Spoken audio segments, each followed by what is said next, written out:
Olá pessoas, aqui quem fala é o Juquiba e o assunto continua sendo sempre terror. Vocês devem me xingar muito no Twitter por causa desses meus sumiços, mas acreditem, eles têm motivo pra acontecer e não são besteira. Eu ainda vou dar essa explicação formal mais pra frente, né, pra dar essa satisfação pra vocês, mas por hora eu só quero saber de entregar-lhes mais essa review porque faz tempo, né? Vamos torcer pra não bloquearem essa também como fizeram. Vamos lembrar, com Sexta-feira 13 parte 2, com a Centopeia Humana parte 3, com a Centopeia Humana parte 1 e outros milhares de vídeos que vão sendo bloqueados e que vocês nem sabem que estão bloqueados, né? Bom, então chegando bagunçando a zorra toda porque a autópsia deve estar estreando nesses dias aqui no Brasil e já tá no iPanic. Isso porque alguns pedidos foram feitos e quando eu fui ver o filme, eu me surpreendi tanto que tinha que trazê-lo pra cá. E relaxem, que os que eu prometi eu vou trazer. Inclusive o de Caso 39, que eu tive um probleminha lá com o texto, eu vou trazer todos. Tá? O Hellraiser, o Caso 39, o Saló ou 120 Dias de Sodoma, eu vou trazer todos. Eles vão acontecer, tá bom? Antes de qualquer coisa, preciso continuar sugerindo a vocês que curtam a página do iPanic no Facebook, porque é só lá e apenas lá que vocês vão saber qual o próximo filme que esse canal vai revisar.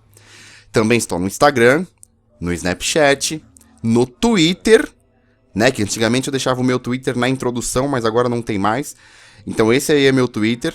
E no e-mail, claro, aí na tela, onde vocês podem dar o feedback de vocês, suas críticas, suas sugestões de melhoria pro canal. Evitem, por favor, sugestões de filmes por lá. Façam as sugestões por aqui pela página. E todo o resto que vocês quiserem fazer lá no e-mail. Só não manda sugestão de filme lá, por favor.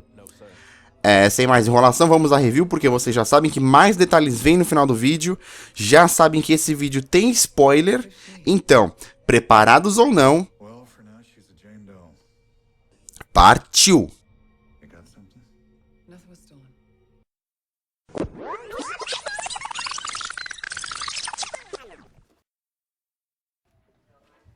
Foram brutais as circunstâncias em que a polícia encontrou essa casa no condado de Grantham, na Virgínia, por ela estar chapada de gente morta dentro.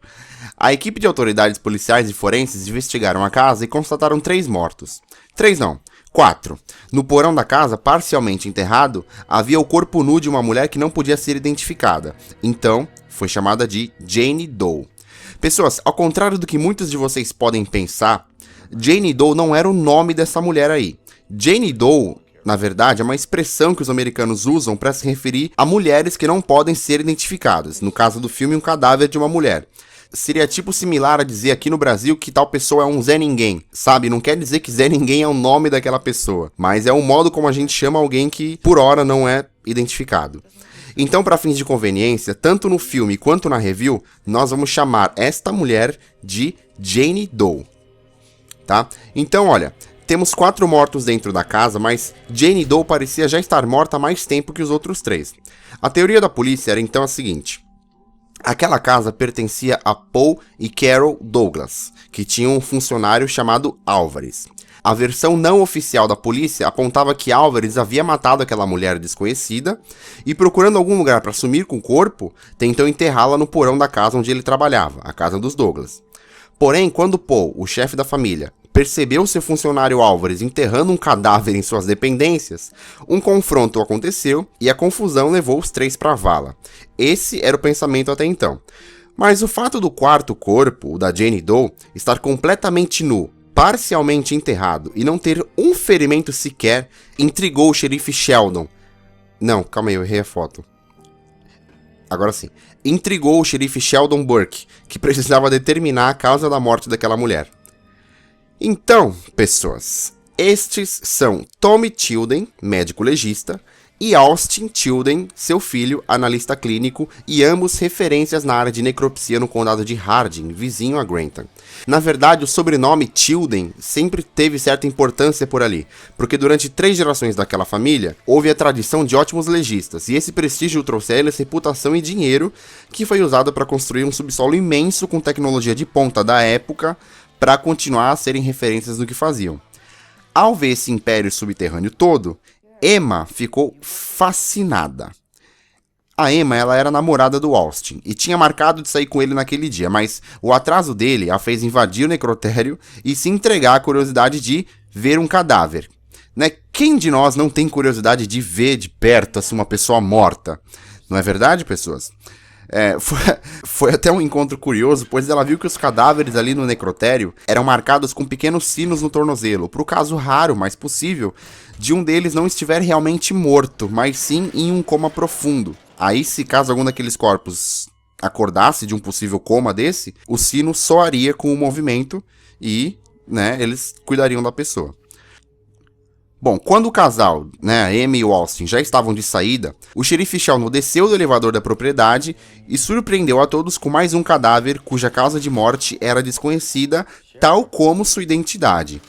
Era, sim, o cadáver de Jane Doe. Lembrando mais uma vez que Jane Doe não é o nome da mulher. Já era fim de expediente, mas o Tommy se prontificou a examinar esse cadáver, pois o xerife demonstrava certa preocupação. O Austin também adiou para mais tarde o rolê com a namorada, só para ajudar o pai na autópsia daquela desconhecida. Então, bom, assim, numa análise bem superficial, Jane Doe não parecia mesmo ter ferimentos, cicatrizes, marcas externas que pudessem sugerir alguma ou qualquer causa de sua morte. O nariz dela estava ok, os ouvidos dela estavam ok, mas, bom, certamente não estava ok que os olhos dela estivessem cinzas, e esse foi só o primeiro detalhe de uma série deles que foram surgindo aos poucos e que não pareciam normais. A cintura dela era fina em demasia, como se tivesse sido quebrada, os pulsos e os tornozelos estavam igualmente fraturados, as unhas e o cabelo dela tinham uma espécie de musgo que só existia no norte do país. Sua língua, vejam, estava cortada ao meio e havia trauma na vagina dela. E o conjunto dessas características todas fizeram Tommy lembrar que, há 15 anos atrás, dali na cidade de Norfolk, ali mesmo na Virgínia, foi percebido um escandaloso esquema de tráfico humano, em que as vítimas eram fortemente presas nas mãos e nos pés para evitar que fugissem, e suas línguas eram cortadas para evitar que gritassem. Bom, teria sido esse, então, o motivo da morte de Jane Doe? Talvez, mas era improvável que ela tivesse morrido apenas por pés e mãos quebradas e uma língua partida ao meio. Pois é aí então que as coisas, que já estavam estranhas em toda essa análise, se tornariam um pouco mais complicadas. Feita essa avaliação externa, era hora de abrir Jane Doe para verificar o que se passava por dentro e tentar encontrar algum indício, né, que evidenciasse a causa de sua morte.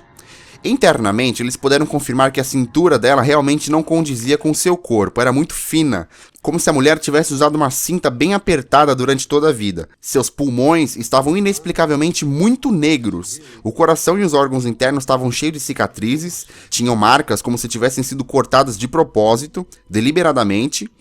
Então era estranho que Jane Doe tivesse todos esses ferimentos por dentro, mas absolutamente nada por fora.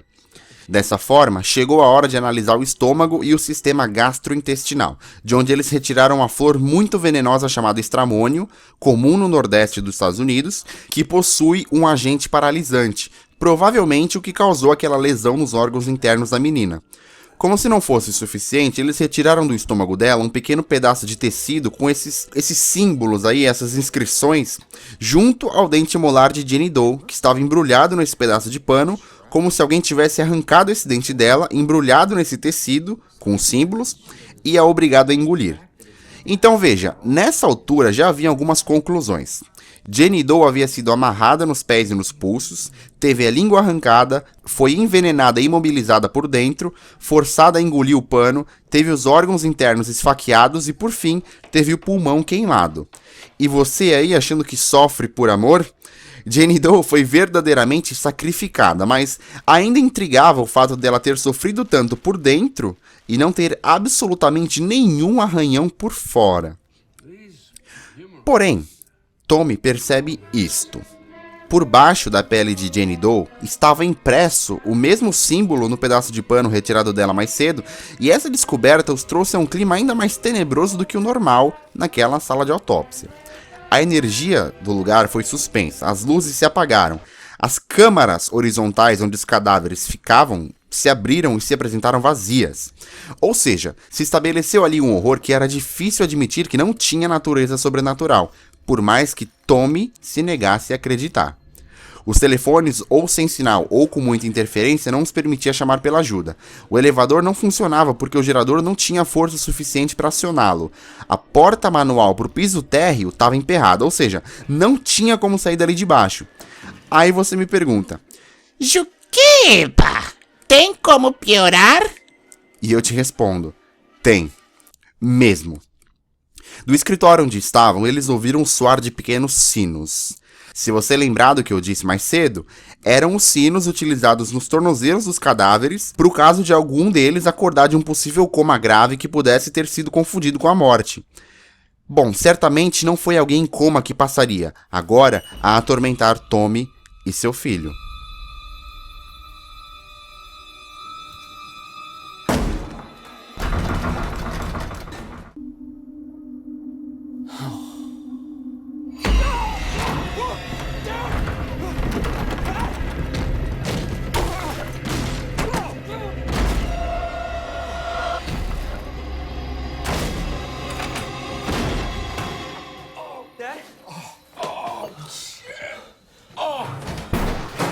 Depois dessa eu acho que não restam mais dúvidas de que a natureza daqueles eventos não pertenciam a este mundo, e a resposta para tudo aquilo era Jane Doe. Desde que o cadáver dela chegou ali, aliás, desde que eles abriram o corpo dela para examinar, aquelas coisas vinham acontecendo e ficando gradativamente piores. Se havia uma forma de acabar com aquilo, eu não sei, mas a primeira ideia deles foi cremar Jane Doe ali mesmo na sala de análise. Mas, pro pavor de Tommy e Austin, após minutos ardendo em chamas, o cadáver de Jane Doe não sofreu um arranhão sequer. O corpo de Jane Doe era impossivelmente inviolável, incorrompível e indecifrável.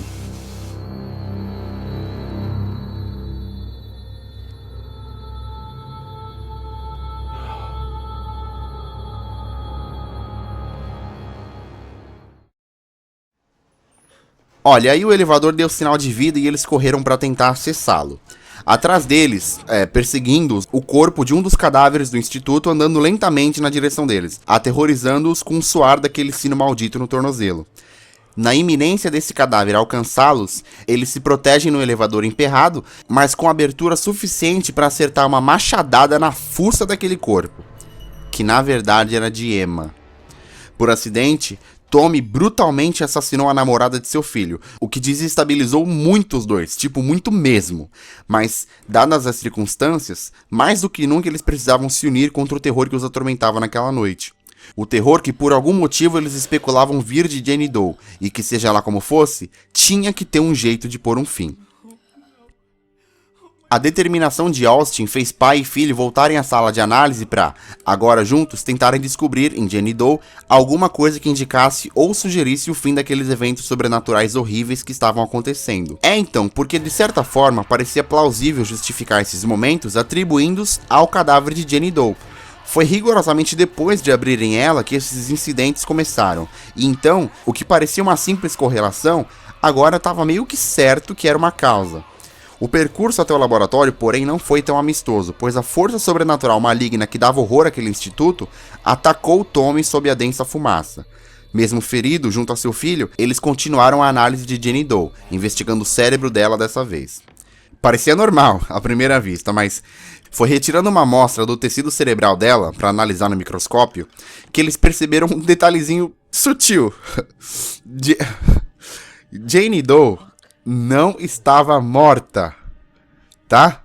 Ora, mas como assim não estava morta se os órgãos internos dela foram retirados, inclusive o próprio coração? E também como ela não estava morta se ela acabou de arder em chamas e não ganhou um maldito arranhão? Jane Doe era paradoxo, era controversa. Alguma coisa, talvez a própria metafísica, fazia dela algo vivo e morto ao mesmo tempo, provando o paradoxo do gato de Schrödinger. Austin, então, percebe um padrão naquele tecido que foi retirado de dentro dela. Ele consegue decifrar escrito no pano o ano 1693 e a expressão Levítico 20:27, que seria uma alusão a um versículo da Bíblia que dizia: qualquer homem ou mulher que consulte os espíritos dos mortos será morto, pois são bruxos, e seu sangue será sobre eles. Olha, pessoas, pros mais religiosos, perdão, eu peguei a tradução literal do filme. É claro que existem versões diferentes desse versículo, algumas inclusive não falam nada sobre bruxos, mas eu peguei o que tá escrito no filme, na tradução espontânea do filme, tá? Bom, então aquele pedaço de pano cheio de símbolos ritualísticos estavam acompanhados desse versículo. Eu vou repetir. Qualquer homem ou mulher que consulte os espíritos dos mortos será morto, pois são bruxos e seu sangue será sobre eles. No mesmo instante, lembrando ainda do musgo nas unhas dela e da flor venenosa de dentro dela, coisas que só eram encontradas no norte do país, o Austin percebeu uma coisa. Ora, ano de 1693, ou seja, século 17, norte dos Estados Unidos, a palavra Salem vinha na cabeça. A assombrosa descoberta ia contra tudo o que eles acreditavam, talvez até contra o próprio caráter deles como cidadãos. Desde cedo eles aprendiam que todo aquele mito era falso, mas aquele corpo, aquele cadáver na frente deles colocou tudo isso em xeque. Jane Doe era uma bruxa, julgada, acusada e morta no julgamento das bruxas de Salem no século XVII na Nova Inglaterra. Explicaria isso, então, o fato de seu corpo ser inviolável e destrutível. Porém, ainda relutante em acreditar que haviam mesmo bruxas em Salem, Tommy especulou que, e se Jane Doe fosse apenas uma inocente acusada de bruxaria e a tortura pela qual foi submetida no julgamento tivesse dado esse poder a ela? Por exemplo, imagine que Jane Doe não fosse bruxa quando era viva lá no século XVII. E aí ela foi julgada, acusada e torturada de todos esses modos que nós vimos na autópsia. E se esse ritual de natureza religiosa, óbvio, tivesse concentrado poder sobrenatural suficiente para transformar Jane Doe naquilo que os inquisidores de Salem acreditavam que ela era? Tipo, talvez eu não tenha explicado muito bem como eu queria, mas basicamente é assim. E se Jane, inocente que era, fosse tão bombardeada com a acusação de que ela era uma bruxa, que só através de um ritual de expurgo religioso ela tivesse realmente se tornado uma? Era uma possibilidade, mas do jeito que fosse, agora, mais de 300 anos depois, inconscientemente, Jane Doe quer mostrar a Tommy e Austin o quanto ela sofreu e, através de todos aqueles eventos sobrenaturais, delegar a Tommy o sofrimento e a humilhação vivida por ela no século XVII. Durante o primeiro conflito sobrenatural de Tommy, ele percebeu alguma força maligna estampar nele, aquele símbolo ritualístico por baixo da pele dele, do modo como fora feito em Jane Doe. E então, percebendo ao que seu destino estava fadado, Tommy morreu em sacrifício a Jane Doe, sob a luz da esperança de que sua súplica fosse atendida para que ela não machucasse seu filho Austin. Imediatamente, a energia do lugar retorna, e Austin, o único sobrevivente, ouve o xerife Sheldon do lado de fora, auxiliando-o a abrir a porta, mas... A voz não era real, e Tommy, mesmo morto, de repente surpreendeu atrás de Austin e forçou a queda de seu filho, causando-lhe a morte imediata. Pela manhã, o xerife, agora sim de verdade, chegou à casa dos Tilden e percebeu aquele massacre, que aos olhos de quem não presenciou, pareciam suicídios ou acidentes. O corpo de Jane Doe ali na mesa intacto, mas agora com os olhos castanhos, frutos da energia vital que a morte de Tommy em sacrifício a ela gerou. O xerife decidiu mandar o corpo dela para o Hospital Universitário do Estado, para o mais longe possível do condado de Grantham e Harding, onde a família Tilden houvera tido o maior desafio necrópsico da sua vida e que causou sua morte: a autópsia de Jane Doe. The Autopsy of Jane Doe, ou simplesmente A Autópsia, e não se enganem chamando o filme de A Autópsia de Jane Doe, porque não é esse o nome do filme. É um filme de terror sobrenatural lançado em 2016 e distribuído pela IFC e muito em breve chegará nos cinemas do Brasil através da Diamond. Então é muito provável que você assista esse vídeo, se não for bloqueado, antes mesmo de vê-lo nos cinemas do nosso país. A IFC, pessoas, é uma distribuidora especializada em filmes independentes, mas percebamos que em A Autópsia não há o aspecto de filme independente como nós conhecemos, que normalmente está ligado a produções de baixo orçamento. Tudo bem que esteticamente o longa não parece ter sido de fato tão caro, mas tecnicamente vimos efeitos muito bem construídos de uma realidade gráfica excelente. A crítica dá o ar da graça e atribui ao filme a menção honrosa de um dos melhores filmes de 2016, alertando para o clima de certa forma claustrofóbico que ele proporciona, num único ambiente com pouquíssimos personagens. Perceba que eu não disse que ela foi unânime nesse veredito, até porque críticos muito renomados, como por exemplo, um cara que eu admiro muito, que é o Thiago Belotti, dos meus 2 centavos, deu uma nota bem mediana pro filme, alertando pro final: previsível, apelativo e repleto de jumpscares. Talvez a recepção geral da crítica tenha se refletido na opinião popular, e essa opinião rendeu ao longa uma média de 6,8 no IMDb, ou seja, nota azul, e uma aprovação de 86% no Rotten Tomatoes. Apesar do sucesso na recepção, não há ainda eventuais notícias sobre uma possível sequência do filme. Agora, se vocês quiserem saber a minha opinião, discordando um pouco do Thiago Bellotti, eu gostei muito da revelação final do enredo, ou seja, eu sempre fui meio simpático a filmes que envolvem bruxaria. Veja, o meu preferido, Atividade Paranormal, é um filme de bruxaria. E por mais que em A Autópsia não há bruxaria, só há uma revelação de que a mulher era uma bruxa o tempo todo, esse tipo de revelação meio que me ganhou. Eu já vinha gostando do filme e de como ele se desenvolvia. E no final, ter essa revelação de que a mulher era uma bruxa, e por isso ela tinha essas características atemporais, isso pra mim fechou o filme com chave de ouro. E por isso, eu, Juquiba, um mero fã de filmes de terror, não tenho nada de especialista, dou a Autópsia uma nota 8. Pessoas, então só relembrando, eu vou voltar, isso é fato. Eu vou voltar. É claro que não tem como eu ser menos frequente do que eu venho sendo, mas eu vou voltar. Os filmes que eu prometi lá na página, que eu já postei a imagem, vão acontecer. Os filmes que vocês mais pedem, que eu vou evitar falar os nomes, mas vocês sabem quais são, vão acontecer, só que esses vídeos vão ser vídeos mais especiais, vão ser reviews especiais, tá? Mas fiquem tranquilos, eu não vou abandonar vocês, eu não vou abandonar isso aqui, porque por mais que exista gente, e vocês veem isso às vezes lá na página, que atribuem o meu sumiço a simplesmente a vagabundagem, acho que você não quer mais, você não liga pra gente, você não dá satisfação. Não é isso. Fiquei meses sem postar vídeo aqui. Depois, é claro, vou fazer um vídeo explicando isso melhor. Mas eu fiquei meses sem postar vídeo aqui porque mais um vídeo que eu postasse que pegasse um strike, eu ia perder o iPanic pra sempre. Então, veja, pra vocês entenderem a gravidade da situação e que não era uma opção minha ficar sem postar vídeo. Aí, é claro, Juquiba, você poderia ter postado em outros lugares. Concordo. Mas vamos ser sinceros, a grande massa tá aqui no YouTube. E como eu não ganho dinheiro com esses vídeos, a única motivação que me resta daqui é a recepção de vocês. Então, por mais que naturalmente outro portal de vídeo seja necessário, é difícil abandonar o lugar onde a gente nasceu e cresceu. E é difícil, falando agora do formato dos vídeos, é difícil mudar o formato de como a gente nasceu e cresceu. Mas isso vai acontecer, tá? Então vamos ver se vocês ainda lembram o meu bordão final. Se vocês gostaram do vídeo, por favor, cliquem em gostei e se inscrevam no canal para levá-lo adiante. Repassem aos seus amigos, principalmente àqueles que curtem filmes de terror e fiquem na paz.